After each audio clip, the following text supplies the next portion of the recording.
اے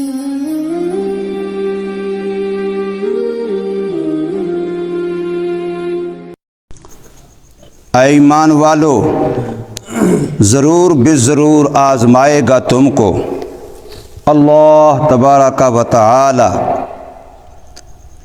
کچھ نہ کچھ شکار میں سے، جو پہنچ سکیں گے اس کو تمہارے ہاتھ اور تمہارے نیزے، تاکہ جانے وہ اللہ تبارک و تعالی کون ہے جو ڈرتا ہے اس اللہ سے بن دیکھے۔ بس جس شخص نے بھی حد سے تجاوز کیا اس کے بعد اس کے لیے دردناک عذاب ہے۔ سورہ المائدہ کی آیت نمبر 94 آپ حضرات کے سامنے پڑھی اور ترجمہ کیا۔ پچھلی آیت کریمہ کے اندر اللہ تبارک و تعالی نے یہ ارشاد فرمایا تھا کہ کھانے پینے کی جو چیزیں اب حرام ہیں لیکن ایسے زمانے میں وہ کھائی جا چکی جب وہ حلال تھی، تو اس کی باز پرس نہیں ہوگی، وہ اللہ تبارک و تعالی کی طرف سے معاف ہے، اس میں کوئی گناہ والی بات نہیں ہے۔ اب اس آیت مقدسہ اور اس سے آگے آنے والی 3-4 آیتوں میں شکار کے متعلق اللہ تبارک و تعالی نے کچھ احکامات ارشاد فرمائے ہیں۔ شکار یہ کسب معاش کا ایک بہترین ذریعہ ہے۔ شکار صرف کھیل نہیں ہے، شکار روزی کمانے کا ایک ذریعہ ہے، طریقہ ہے۔ حضرت ابراہیم علیہ السلام کے واقعے میں اس کا بہت کثرت سے تذکرہ ملتا ہے۔ جب ابراہیم علیہ السلام اپنے معصوم بچے اور بیوی کو بواد غیر ذی زرع جنگل بیابان میں، جہاں آج مکہ مکرمہ ہے، کعبۃ اللہ ہے، یہاں چھوڑ کر کے واپس تشریف لائے تھے اور بعد میں وقتاً فوقتاً کی خبر گیری کے لیے جاتے رہتے تھے۔ یہ بچہ بڑا ہوا، پانی کی وجہ سے وہاں قبیلہ جرہم کے لوگ آباد ہو گئے، شہر بن گیا، گاؤں بن گیا، آب زمزم کے چشمے کی وجہ سے وہاں حضرت اسماعیل علیہ السلام کی شادی ہو گئی اسی خاندان میں، جو لوگ وہاں آ کر کے آباد ہوئے تھے۔ ابراہیم علیہ السلام تشریف لے گئے، گھر میں بہو موجود تھی، بیٹا نہیں تھا۔ پوچھا بیٹا کہاں گیا اسماعیل؟ تو بتایا کہ وہ شکار کرنے گیا ہے۔ کچھ باتیں ہوئیں تو عورت نے کچھ ایسی باتیں کی جس سے ناشکری کا پہلو نمایاں ہوتا تھا کہ بڑی تنگی کا زمانہ ہے، بڑا یہ ہے، بڑا وہ ہے، شکوے کا انداز، ناشکری کا انداز۔ تو ابراہیم علیہ السلام پیغام دے کے واپس آ گئے۔ بیٹا واپس آیا، گھر والا واپس آیا شکار سے، تو بیوی نے بتایا کہ ایسے ایک بابا آیا تھا اور یوں آپ کا پوچھا ہے اور یہ پیغام دیا ہے۔ تو اسماعیل علیہ السلام نے بتایا کہ وہ تو میرے والد صاحب تھے، اور جو پیغام تو بتا رہے اس کا معنی تو یہی ہے کہ میں تجھے طلاق دے دوں۔ تو نے کوئی ایسی کام کیا، کوئی ایسی بات کی تو ناشکری کی وجہ سے، ناشکری عورت کو طلاق دے دی۔ ناشکری اتنی گندی بیماری ہے۔ پھر کچھ عرصے کے بعد ان کی دوسری شادی ہو گئی، پھر ابراہیم علیہ السلام تشریف لائے، پھر بھی بیٹا موجود نہیں تھا۔ کہاں گیا ہے؟ شکار پہ گیا ہے۔ تو بتانا یہ مقصود ہے کہ دونوں دفعہ بیٹا شکار پہ گیا تھا، ان کا ذریعہ معاش ہی شکار تھا، وہ شکار کر کے لائیں گے، کھا لیں گے۔ یہ تو تھا نہیں ہماری طرح آج کل کہ فیکٹری کیسے لگانی ہے، کارخانہ کیسے لگانا ہے، پھر اس کو ترقی کیسے دینی ہے، پھر اس میں یہ کیا کرنا ہے، کار بھی بنانی ہے، کوٹھی بھی بنانی ہے، بنگلہ۔ بس یہی تھا، صبح ہے شام ہے روٹی مل جاتی ہے، بس ٹھیک ہے۔ تازہ شکار کیا، کھا لی، پھر شام ہوئی، پھر کوئی شکار مل گیا، پھر کھا لی۔ تو شکار اس طریقے سے اللہ کا قرآن میں حکم ہے، اذا حللتم فاصطادوا، جب احرام کھول لو شکار کرو۔ تو شکار مستقل ذریعہ معاش ہے۔ ہاں البتہ اس کو اگر کھیل بنا لیا جائے، جیسے آج کل لوگ بناتے ہیں، آج کل شکار معاش کے لیے کوئی نہیں کرتا، کھیل کے لیے کرتے ہیں، تماشا ہے، شغل ہے۔ ایک سیر سپاٹا ہے، تو اس کے بارے میں حدیث میں آتا ہے من اتبع الصید فقد غافل، جو بندہ شکار کے پیچھے ایسے لگا کہ دینی کاموں سے، اپنی دنیاوی ضرورتوں سے، اپنے بڑوں کی خدمت سے غافل ہو گیا تو یہ گناہ ہے۔ کہ شکار کی مشغولیت کی وجہ سے نمازیں چلی گئیں، نمازیں آگے پیچھے ہو گئیں، جماعت چھوٹ گئی، تب جو دین کے کام کے معمولات تھے، تلاوت ہے، ذکر ہے، وہ چھوٹ گیا، یا شکار کے پیچھے ایسے پڑا، ماں باپ کو خدمت کی ضرورت تھی، بیوی بچوں کو اس کی ضرورت تھی، ان کے حقوق میں کمی آئی، تو اس طرح شکار کے پیچھے پڑا تو یہ غافل سمجھا جائے گا اور گناہ گار ہوگا۔ بنی اسرائیل کے بارے میں آپ نے سنا کہ ہفتے والا دن ان کو شکار سے منع تھا، کہ باقی تم دن شکار کر سکتے ہو لیکن ہفتے والے دن تم شکار نہیں کر سکتے ہو، اور ان کو جو منع تھا وہ دریا کا، سمندر کا، بحری شکار تھا، پانی کا شکار تھا، منع تھا، وہ دن نہیں کر سکتے۔ انہوں نے اس میں مختلف قسم کے ہیلے بہانے کیے، چلو بھی شکار براہ راست تو نہیں کرتے لیکن ادھر کو الگ اپنے حوض گڑھے کھود لیے بڑے بڑے، اس میں اس دن پانی چھوڑتے تو مچھلیاں ادھر آ جاتی، ادھر نالی بند کر دیتے راستہ، اب مچھلی یہاں سے پکڑنا آسان ہے، گھڑے کی مچھلی بن گئی۔ وہ اس طریقے سے ہیلا کرتے تھے، تو اللہ نے اس وجہ سے ان پر غضب کا لفظ استعمال کیا، لعنت کا لفظ استعمال کیا۔ اب امت محمدیہ کے بارے میں بھی اللہ نے فرمایا کہ اللہ پاک تمہیں بھی آزمائیں گے شکار کے متعلق، کہ آیا تم شکار کے لیے اللہ کے حکموں کے پابند ہو کے کرتے ہو یا اپنی مرضی من مانی خواہش و خیال کی وجہ سے کرتے ہو۔ امت محمدیہ پر دو قدخنے لگائیں، نمبر ایک حرم میں شکار نہیں کر سکتے، نمبر دو حالت احرام میں شکار نہیں کر سکتے۔ حرم ایک علاقے کا نام ہے جس میں مکہ شہر تقریباً مکمل ہے اور اس سے باہر کا بھی کچھ علاقہ ہے، اس کو حرم کہتے ہیں۔ اس حرم کے ایریے کے اندر کسی کے لیے بھی شکار جائز نہیں ہے، چاہے وہ حالت احرام میں ہو یا حالت احرام میں نہ ہو، شکار کرنا منع ہے۔ اور خود رو پودا گھاس کاٹنا بھی منع ہے۔ خود رو جو اپنے آپ پیدا ہوا ہے، جو تم نے لگایا ہے فصل، تم نے لگایا ہے درخت، اس کو کاٹ سکتے ہو، لیکن جو خود رو ہے، اپنے آپ پیدا ہوا بارش سے، اپنے آپ پیدا ہوا، اس کو تم نہیں کاٹ سکتے ہو۔ ایسے درخت کو بھی اور ایسے کسی پودے گھاس کو بھی نہیں کاٹ سکتے ہو۔ جب حضور صلی اللہ علیہ وسلم نے یہ حکم سنایا تھا تو صحابہ کو ایک فکر لاحق ہوئی۔ پرانے زمانے میں چھتیں جب مکان کی بناتے تھے کچی، تو اس کے اوپر کوئی سبز چیز، جیسے آج کل سفیدہ سمجھ لیں، اس طرح کی چیزیں، ٹولہ لکڑی لائی ہوتی تھی، اس کی آخری نرم وہ ڈالتے تھے، ان کے اوپر پھر لپائی کرتے تھے۔ تو ان کے ہاں وہاں ازخر ایک گھاس تھی، اس کو وہ چھتوں پر ڈالتے تھے، اس کے اوپر پھر لپائی کرتے تھے۔ تو صحابہ نے فرمایا یا رسول اللہ، ازخر تو ہماری ضرورت ہے، اگر ہم وہ نہیں کاٹیں گے، اور ہے بھی وہ خود رہو، وہ کاشت نہیں کی جاتی، اگر ہم وہ نہیں کاٹیں گے تو ہمارے لیے تو مکان بنانا، چھتیں ڈالنا مشکل ہو جائے گا، ہماری یہ ضرورت ہے، اس لیے تو پھر فرمایا الا الازخر۔ تو اس بنا پر پھر یہ سہولت دی گئی کہ ازخر جو پودا ہے وہ تم کاٹ سکتے ہو۔ تو دو وجہ سے شکار مسلمانوں کے لیے منع ہے، ایک حالت احرام میں، اب جب احرام کی حالت میں، چاہے وہ پاکستان میں بیٹھا ہے لیکن نیت احرام کی کر چکا ہے، چاہے وہ دنیا کے کسی کونے میں ہے، اگر وہ احرام والا ہے تو اس کے لیے شکار منع ہے، اور اگر حدود حرم کے اندر ہے، چاہے احرام ہے یا نہیں ہے، 24 گھنٹے سال کے وہاں شکار منع ہے۔ اور یہ دونوں جگہیں شکار جو بنتا ہے، یہ شکار بری بنتا ہے، خشکی کا شکار بنتا ہے، پانی والا نہیں، دریا والا نہیں۔ پانی دریا والے شکار کے بارے میں قرآن کے اندر اگلی آیت میں آ رہا ہے، اللہ نے استثناء دیا امت محمدیہ پر، وہ کسی وقت منع نہیں ہے، وہ شکار ان کے لیے ہر وقت جائز ہے، اس کی اجازت ہے۔ حضور صلی اللہ علیہ وسلم نے خواب دیکھا، ہجرت کے بعد شوق تو تھا، مکہ مکرمہ سے آپ دیدہ ہو کے نکلے تھے، آنسو بہاتے ہوئے مکہ کو چھوڑا تھا، شوق تو تھا کہ واپس حرم کعبہ کو دیکھوں، حرم کعبہ کا طواف کروں، حرم کعبہ میں نمازیں پڑھوں۔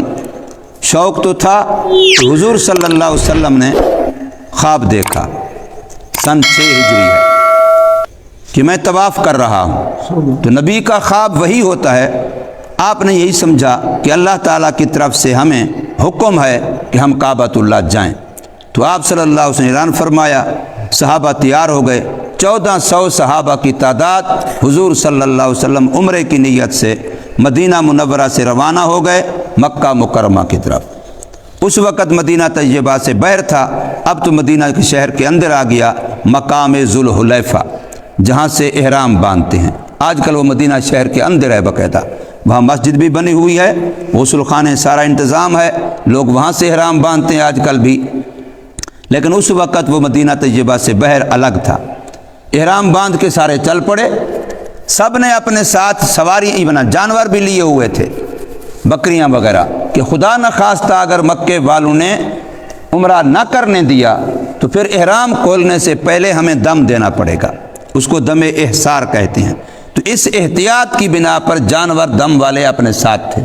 اس وقت وہاں منڈی کا سسٹم نہیں تھا، آج کل تو وہیں خرید لیتے ہیں۔ پہلے زمانے میں حج کے طریقے سنیں تو لوگ پاکستان ہندوستان سے بھی جاتے تھے تو جانور اپنا ساتھ لے کے جاتے، پیدل کے سفر ہوتے اونٹ گھوڑے کے۔ بعد میں بحری جہاز شروع ہوا، اللہ پاک نے اب مزید سہولتیں کر دی۔ تو صحابہ کرام 1400 کی تعداد ہے تقریباً۔ سواری ایک تو وہ ہے جس جانور پر سوار ہونا ہے، اور جو قربانی والا دم والا جانور ساتھ رکھا ہوا تھا کہ اگر ضرورت پڑ گئی تو وہ جانور سواری والا نہیں تھا، وہ بکری ہے، بھیڑ ہے، دمبا ہے، مینڈا ہے، چھترا ہے، اس طرح کے جانور وہ ہر ایک کے ساتھ تھے۔ اب یہ پہنچے ہیں مقام حدیبیہ پر، یہ مکہ مکرمہ کے قریب ہے، حدود حرم کے اندر ہے۔ یہ مقام حدیبیہ پر پہنچ گئے۔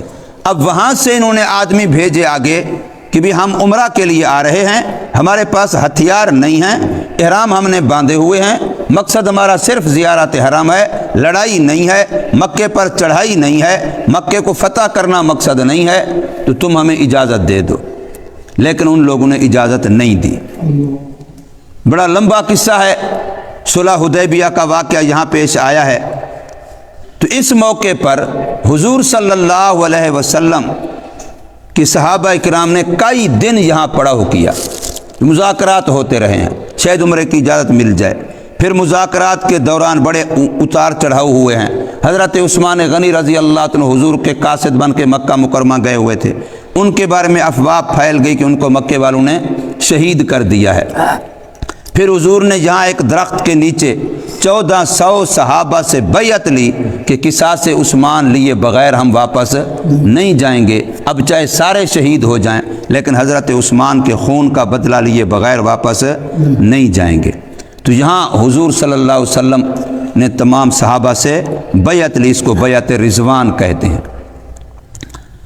تو اس موقع پر صحابہ کہتے ہیں کہ جب کئی دن یہاں ہمارا پڑاؤ تھا تو وہ جو جنگلی جانور تھے جن کا ہم ویسے شکار کیا کرتے تھے وہ اتنے ہمارے ساتھ مانوس ہو گئے کہ ہمارے خیموں میں گھس آتے تھے۔ اب ہمیں ضرورت بھی تھی وہاں کھانے پینے کی، جی بھی چاہتا تھا کہ ان کو شکار کریں، ضرورت بھی ہے کیونکہ ہم تو اتنا تو پروگرام ہی نہیں بنا کے آئے تھے کہ اتنے دن ہمیں یوں رہنا پڑے گا۔ ہمارا تو یہ تھا کہ مکہ جائیں گے، 1 دن لگے گا، 2 دن لگے گئے، واپس آ جائیں گے۔ یہاں تو کئی دن ہمیں ٹھہرنا پڑ گیا۔ اب میں کھانے پینے خوراک کے لیے ضرورت بھی ہے، اور شکار ہمارا محبوب مشغلہ بھی ہے، شریعت کی طرف سے جائز بھی ہے، اور شکار کا جانور ہمارے سامنے کھڑا ہے، ہمارے قریب کھڑا ہے، ہمارے خیموں میں آ کے گھس جاتے تھے۔ لیکن اللہ کا حکم تھا کہ اللہ پاک تمہیں شکار کے بارے میں آزمائے گا، تمہارا امتحان لے گا، تمہاری آزمائش ہوگی، خبردار خیال کرنا۔ تو کسی ایک صحابی نے بھی کوئی ایک شکار نہیں کیا، ورنہ بعض چیزیں ایسی ہوتی ہیں کہ وہ بندے میں آ جائیں اگر تو بندہ اس کا نشہ ہی بن جاتا ہے۔ یہ شکاری کو شکار کا نشہ ہوتا ہے۔ جو لوگ اس کام کے ہیں نا شکاری، آپ دیکھیں وہ اگر 1 دن 2 دن 4 دن شکار پہ نہ جائیں، یا وہ اپنے ہاتھ سے آج کل وہ 12 بور جو بندوق ہوتی ہے چھروں والے وہ نہ چلائیں تو ان کے پیٹ میں مروٹ جاتی نہیں ہے۔ وہ شکار ایک نشہ بن جاتا ہے، عادت بن جاتی ہے، طبیعت مجبور کرتی ہے۔ لیکن صحابہ کرام شریعت کی غلامی کی وجہ سے کسی ایک نے بھی کوئی شکار نہیں کیا۔ تو اسی موقع پر یہ آیت کریمہ نازل ہوئی کہ اللہ نے تمہیں آزمایا اور تم اپنی آزمائش میں پورے اترے ہو۔ تو فرمایا یا ایھا الذین آمنوا، اے ایمان والو، لا یبلونکم اللہ، ضرور بالضرور، ڈبل تاکید ہے، یہ لام بھی تاکید کا ہے، نون تاکید ثقیلہ بھی تاکید کا ہے، ضرور بالضرور آزمائے گا، امتحان لے گا، آزمائش کرے گا تمہاری اللہ تبارک و تعالی بشیء، کسی نہ کسی چیز کے ساتھ۔ یہ نکرہ تقلیل کے لیے ہے، تھوڑے سے تھوڑا بھی آزمائش ہو سکتی ہے، خیال کرنا، یہ مت سمجھنا کہ اس سے کیا ہوتا ہے۔ تو فرمایا تھوڑے سے تھوڑے کے ساتھ بھی، کسی نہ کسی چیز کے ساتھ، من الصید، شکار میں سے اللہ تمہیں آزمائے گا۔ اور یاد رکھیے شکار وحشی جانور کا ہوتا ہے، وہ شکار پالتو جانور کا نہیں ہوتا۔ جو ہمارے اپنے پالتو جانور ہیں ان کا شکار کرنا یہ شکار نہیں ہے، ان کو اس کو شریعت کی یا اس عربی اصطلاح میں شکار کہا ہی نہیں جاتا۔ شکار اس جانور کا ہوتا ہے جو غیر پالتو ہے، وحشی جانور ہے، ان میں سے جو حلال ہے۔ شکار کرے یا تو کھانے کے لیے یا بیچنے کے لیے یا پکڑے پالنے کے لیے، یہ بالکل جائز ہے۔ شکار کرے صرف شغل کے لیے، جیسے آج کل لوگ سور کا، خنزیر کا شکار کرتے ہیں، مستقل کتے رکھے ہوئے ہیں اور اس کا کوئی فائدہ نہیں سوائے اس کے کہ ایک شغل ہے، ایک تماشا ہے، تو یہ شکار ناجائز ہے۔ مسلمان تماشے کے لیے زندگی گزارنے کے لیے دنیا میں نہیں آیا۔ تو اس لیے فرمایا تنالہ ایدیکم، پہنچے اس کو تمہارے ہاتھ اور تمہارے نیزے، یعنی شکار کی چیزیں، پرندے، جانور وہ تمہارے اتنے قریب آ گئے، تمہارے خیموں میں آ گئے، تم ہاتھوں سے بھی پکڑ سکتے تھے اور نیزے تیر سے بھی شکار کر سکتے تھے ان کو۔ اللہ تعالیٰ نے ایسے تمہیں اس میں آزمایا، اور مقصد کیا تھا؟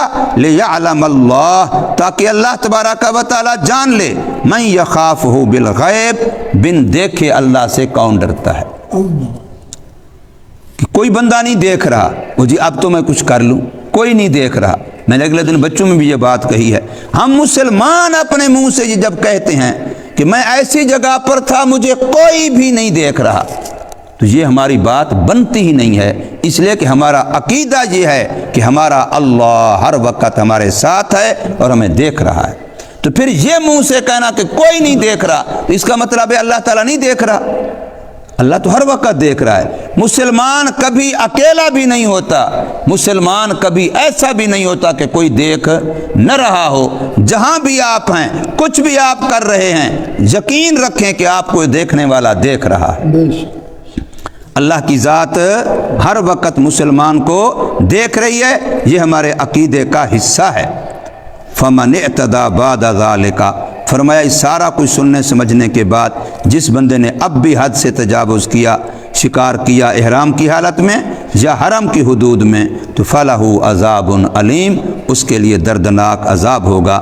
اگر کوئی بندہ شکار کر لیتا ہے، غلطی ہو جاتی ہے، بھول ہو جاتی ہے، تو اس کے احکامات کیا ہیں وہ اگلی 2 آیتوں کے اندر آ رہے ہیں۔ اللہ تبارک و تعالی ہمیں سمجھ نصیب فرمائے، عمل کی توفیق دے۔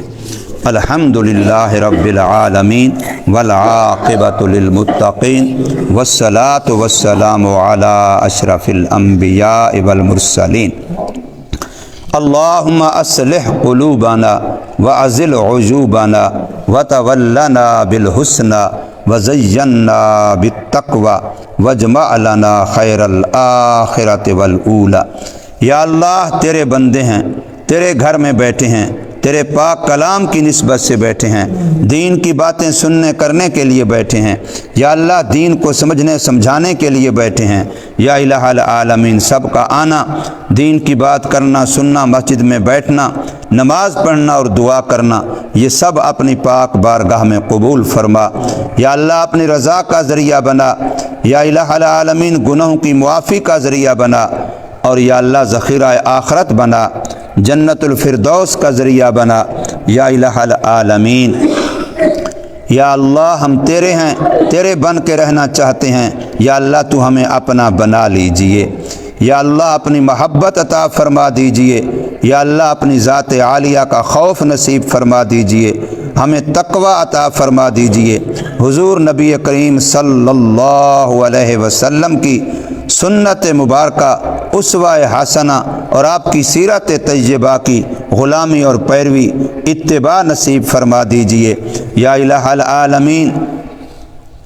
یا اللہ، حضرت آدم علیہ السلام سے لے کر کے آج تک جتنے صاحب ایمان دنیا سے چلے گئے، خصوصاً ہمارے اعزاء اقارب، دور قریب کے رشتہ دار، ننیال ددیال میں سے، یا اللہ سب کی مغفرت اور بخشش فرما یا الہ العالمین۔ جب سے یہاں آبادی ہوئی، انسانیت آباد ہوئی، اس دن سے لے کے یا اللہ آج تک اس محلے، اس علاقے، اس ایریے کے جتنے بھی صاحب ایمان دنیا سے چلے گئے، سب کی مغفرت اور بخشش فرما یا اللہ۔ ایک ایک فرد کو 5 وقت کی نماز پابندی کے ساتھ پڑھنے کی توفیق عطا فرما، ایمان اسلام کی دولت نصیب فرما، دین کی فکر نصیب فرما، اپنی قبر آخرت کی تیاری کی توفیق نصیب فرما، غفلت والی زندگی سے ہمیں نکال دیجئے یا اللہ، غفلت والی زندگی سے ہمیں نجات عطا فرما دیجئے یا اللہ۔ جو اس وقت ہم صرف کھانے پینے، رہائش، مکان کو سب کچھ سمجھ رہے ہیں، یہ جانوروں والی زندگی ہے یا اللہ، تو ہمیں انسانیت والی، ایمان والی، تقوی طہارت والی زندگی عطا فرما دیجئے یا الہ العالمین۔ یا اللہ، بیماروں کو شفا نصیب فرما، پریشانیوں کو دور فرما، مشکلات کو آسان فرما، آپس کے اندر انس، محبت، جذبہ خیر خواہی نصیب فرما یا اللہ۔ دین کے سیکھنے کا ذوق شوق نصیب فرما یا اللہ، ہمیں دین کی صحیح معنوں میں غلامی نصیب فرما یا اللہ۔ ہم نے جو کلمہ پڑھا ہے، اس کلمے کے یا اللہ جو حقوق ہیں، احکام اور آداب ہیں، ان کی رعایت رکھ کے زندگی گزارنے کی توفیق عطا فرما یا الہ العالمین۔ ہم تیرے بندے ہیں یا اللہ، تو ہمیں معاف فرما دے یا اللہ، ہمیں شریعت کی اتباع کی توفیق عطا فرما دے یا الہ العالمین۔ ہماری دنیا بھی اچھی بنا دے، ہماری آخرت بھی اچھی بنا دے یا اللہ۔ ہمارے آنے والی نسلوں کے لیے بھی ہدایت کے فیصلے فرما یا اللہ۔ ہر مسلمان کی جان، مال، عزت، آبرو کی حفاظت فرما یا الہ العالمین۔ جتنے بھی انسانیت ہے، سب کو یا اللہ ایمان کی توفیق عطا فرما، اسلام کی توفیق عطا فرما یا الہ العالمین۔ گناہوں کو چھوڑنے کی توفیق عطا فرما، نیکیوں کو کرنے کی توفیق عطا فرما یا اللہ۔ ہماری جملہ دعاؤں کو قبول فرما۔ وصلی اللہ تعالی علی خیر خلقہ محمد و آلہ و اصحابہ اجمعین برحمتک یا